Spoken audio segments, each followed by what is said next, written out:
वचन, ये वचन प्यारा वचन, ईशु मसीह का प्यारा वचन, पाव को दीप को राह को रोशन, ये है मसीह का प्यारा वचन, ये है वचन।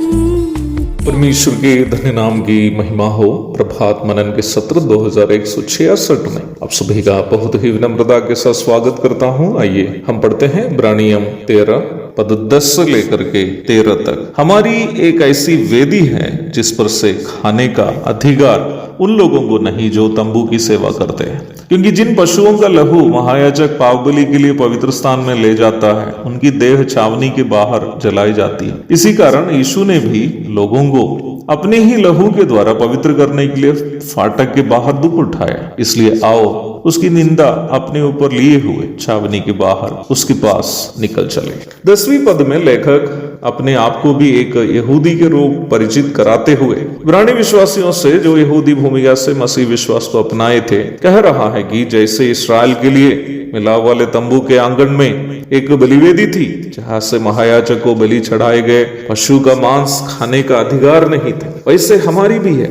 बलिवेदी पर चढ़ाए गए बलि पशु के शरीर को शहरपना के बाहर ले जाकर जला दिया जाना पड़ता था, और उसी प्रकार हमारे प्रभु यीशु मसीह मानव जाति के प्रायश्चित के लिए एक बलि पशु बन गया और शहरपना के बाहर कलवरी के क्रूस पर बलि हो गया। यह लेखक जब कहता है कि हमारे लिए भी एक वेदी है, वह हमें उस बलि पशु के साथ तुलना कर रहा है जो बलिवेदी पर लहूलुहान होकर प्राण त्याग कर रहा है। कलवरी के बलिवेदी पर प्राण त्याग किया गया वो बलि पशु हमारे प्रभु यीशु मसीह था। न्याय व्यवस्था की मांग को पूर्ण करते हुए लगभग 1400 वर्षों से चढ़ाए गए सभी व्यवस्थानुसार के बलियों का अंत करते हुए प्रभु यीशु संपूर्ण पाप बलि बन गए। अब कोई पाप के लिए बलि बाकी नहीं है। जब निम्न बलिवेदी को लेखक हमारी वेदी के रूप में परिचय कराता, लेखक हमें भी यीशु मसीह के साथ पहचान में ला रहा है। यीशु मसीह मानव जाति के पाप के बदले बलिवेदी पर प्रायश्चित मृत्यु सही वर्तमान पाप से प्रदूषित संसार में जीवन बिताते वक्त उद्धार प्राप्त मसीही विश्वासियों का दायित्व संसार के म्लेच्छताओं का आनंद उठाते हुए जीना नहीं है, परंतु पाप से दूर होकर यीशु मसीह के समान दुख उठाना हमारा दायित्व है।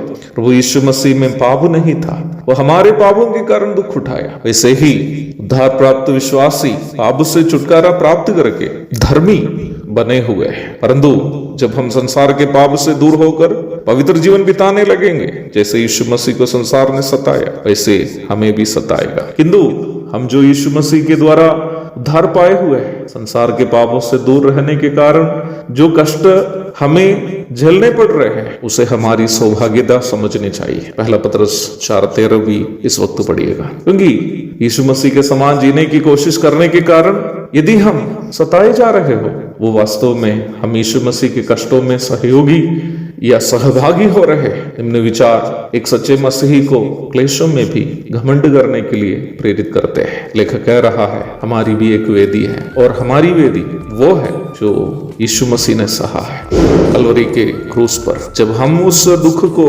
यीशु मसीह के कारण सहते हैं, हम भी यीशु मसीह के उस कष्टों में सहभागी हो रहे हैं। एक और शुभ दिन की धन्य कामनाओं के साथ आज का मनन मैं यहाँ समाप्त करता हूँ। प्रभु आप सबको आशीष दे। आमीन।